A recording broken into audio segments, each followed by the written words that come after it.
partie 2 bi ci biteel bi képp koo xam ne da ngaa bëgg a tukki fas yéene jaar ci ndox mi wala nga jaar ci yoon suuf yi digaluñ kenn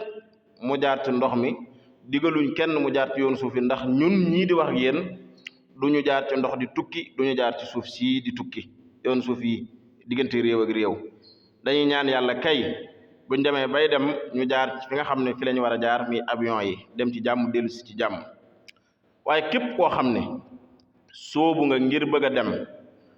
te dem gi jàpp nga ne lu mënta ñàkk la moo xam ci yoon suuf yi la wala ci géej gi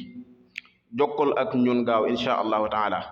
biteel bi su boobaa bu ñu la koy jox ndombalay àndal ndomb goo xam ne ñaar fukki gaw lay doon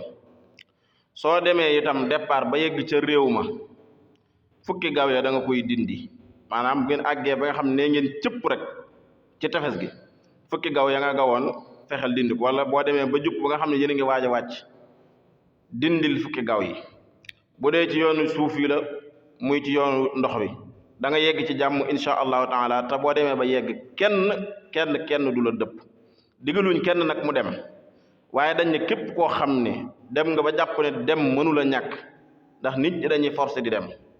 waaye boo demee ba dem ni mënta ñàkk jokkool ak ñun ci 78